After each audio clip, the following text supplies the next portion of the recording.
So, Ringwalk Media, we're over here at the Wasserman Fight Week. Mr. Crolla, nice to see you, sir. It is always good to see you, mate. Good to be here. Listen, you've had a very, very good couple of weeks and another good fighter out this weekend, Mr. Moorecroft. Yeah, I've got two out this weekend, haven't I? I've got James Moorecroft in a final eliminator for the English title in a very good fight against Nathan Bennett, and I've got, as you know, Bobby Faulkner in a four-rounder on the undercard, but I've got big hopes for him. You just nicked my last question, but never mind. So let's talk about James first. English title eliminator. It's really good timing for James. I think he's in good form, isn't he? Yeah, I believe so, and it's the kind of fight he needed, and he's wanted this fight for a long time with Nathan, and I think Nathan has as well. They both agreed to it before anything was put on the line, like the final eliminator. So I'm glad it has. I think they deserve it, and I think it's going to just going to add that little bit, the extra 2 rounds, because they're going to do it over 8 rounds, but 10 rounder, both of them. I think I wouldn't be surprised if it steals it fight of the night. But it's a great little card. It's obviously we've got Lyndon, and then I think the Kane and Connor fight is a fantastic fight as well. You've got 50-50 fighting in James and Nathan. So yes, it's a top little show. It's good for the northwest and the north of England, isn't it? Absolutely, there's a lot of good crowd in here on Friday night. I love this little venue in Bolton. I do. I like it a lot. It's there's not a bad seat in the house. You get a good little atmosphere in here, and no, it'll be good. But I suppose to answer the question, right, with James, I think he's been improving an awful lot. And obviously, last time out he fought Serge last time out, and Serge is an handful. But like that night, Serge, he had to go for the last sort of minute or so. But for that, he just sort of tucked up the games. So James, there wasn't too much he could do, but not well for the 5 rounds before that. But it's good, improving, and I look forward to Friday night with him. And of course, Bobby. So last time out, really impressive performance, and a lot of people missed it because he was on towards the end. But cracking lad. Mate, he's talented. He's super talented, and anyone who knows Bobby knows that about him. And he was a very good junior, won a few national titles, disappeared for 4 years or something.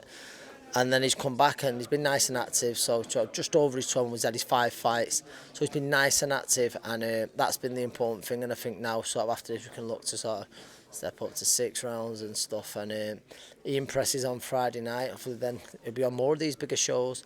But no, he's good. He's good. He's super sharp. We had a change of opponent, decent opponent change. He's got a southpaw there, but so it's not like. It's not sounding unprofessional or uneducated, but Bobby's one of those kids. He's very good with southpaw, judges the distance, brilliant. So he's intelligent, isn't he? Very intelligent, yeah. So it wasn't really a worry, to be honest. He's just Friday night, probably his last 4-rounder. Good, and time to step up, like you say. He deserves that chance to showcase his skills a little bit further. Now, listen, a young lady that did showcase her skills and come away with the Commonwealth title, Rhiannon. Fantastic night. She did, yeah. I was made up for her, and she did, like you say. She just got a round or two to start getting her feet there. But when she did, she started to look good and look very good in finishing the job and winning a world title against a good opponent in Vicky Wilkinson. And yeah, the body shots were lovely shots that she put him with, and I sort of knew early on. Once there was a reaction, I thought that would be the shots to do it. We were lucky enough to be guests of Matchroom, as you know, often a lot of the media are.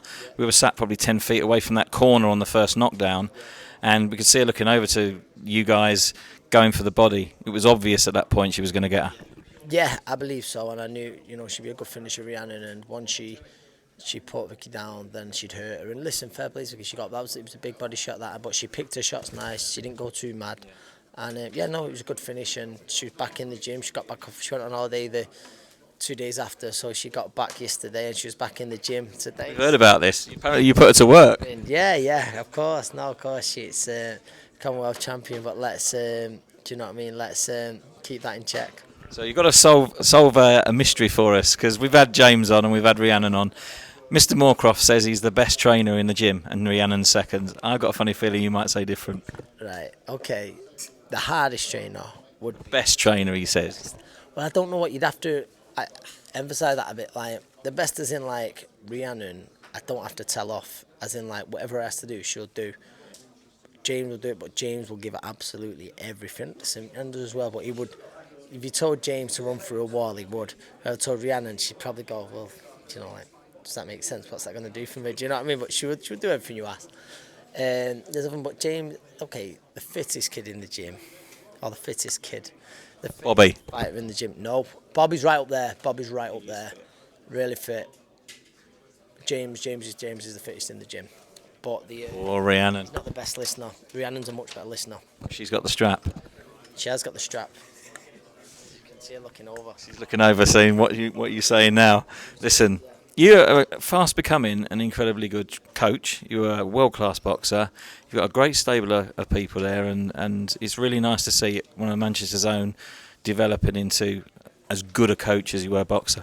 I appreciate that. I've got an awful long way to go, but I'm enjoying it. Like I say, it was nice to get my first champion then. And Friday night's a big night for us with obviously Bobby, but James and Eliminator in a real 50-50 fight, and these are the fights that you want to win all fights, but I mean you want to be coming through as a coach, and you want to see what we've worked on in camp on the night, and I'm confident James will do that. But yeah, no, listen, I've got an awful long way to go, but I'm enjoying this early start in a coaching career. It's very nice to speak to you again, mate. I know you swerve me all the time, but I know you're a busy boy, and we wish all of your guys and girls best of luck, mate. Thanks very much. Look forward to it this Friday.